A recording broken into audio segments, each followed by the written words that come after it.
A new report from StatsCan says it is harder than ever to make a profit from farming in British Columbia. Newly compiled numbers show most farms in that province haven't turned a profit in years. With climate change and the recent tariff hurdles from the U.S. leading to hundreds of millions of dollars in losses last year alone. Let's bring in CBC's Chad Pawson for more details now. So, Chad, thank you for joining us on all this. The losses are to the tune of more than $450 million, a huge number for BC farmers. What's happening there? Yeah, it really came as an incredible number to see, $457 million in losses for farmers in British Columbia just last year. This is, of course, from Stats Canada information looking at the whole country. But look at this number here, this chart from BC farmers and their profitability. They have not made a net profit collectively since 2017. You can see the zero there, and it's just a downward trend from 27 to 2024. Of course, it's an up and down industry here in BC with some gains, some losses, a lot of volatility, and it's due to a bunch of factors, which of course we're going to get into. But first, let's hear from Jennifer Woik. She's the president of the British Columbia Agricultural Council, but also a poultry farmer herself from Vancouver Island. Is the most expensive province to farm in Canada, and there's a lot of factors that go into that.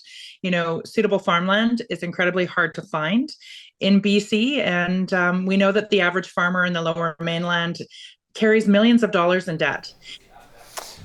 So you're really hearing a sense of desperation from the sector, especially in BC. We have some more numbers here. Let's have a look at losses as BC. How does it compare to the rest of the country with its $457 million in debt or in losses in 2024? You can see that Newfoundland and Labrador, Nova Scotia also in the red.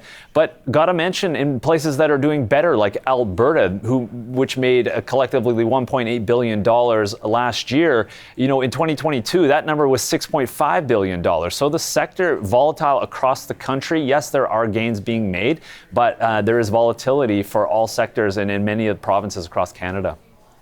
So what is to blame for all of this, Chad? What are the factors that are causing such extreme losses in BC? Yeah, so we heard from Jennifer Woik, the poultry farmer from Vancouver Island, talking about land availability. Of course, in BC, land is very expensive. Is there enough for large-scale farms to operate? There's competition for it. Of course, you can farm on land, but you can also build houses on it. So that's a factor. Then we have all these climate issues.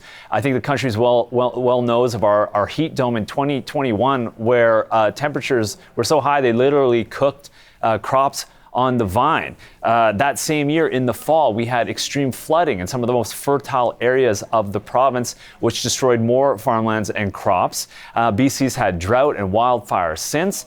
We even had a damaging cold snap last year where crops were damaged in the winter because of the cold. This seems to be never ending. You mentioned this latest hurdle. Pesticides and fertilizers needed to grow and produce crops, well, those are embroiled in the tariff fight. They're becoming more as expensive for producers here. So what can be done? The province, our provincial government here in BC says that they're on it. They're working and continue to offer compensation programs for producers.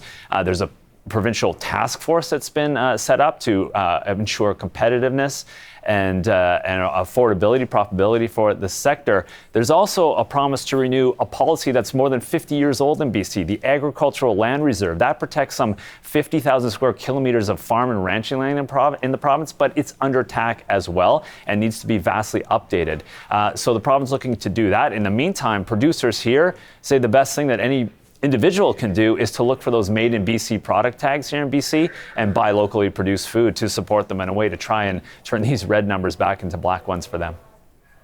Something that I can only imagine a lot of farmers are hoping for at some point. For now, Chad, thank you for the reporting. We appreciate this. The CBC's Chad Pawson in Vancouver.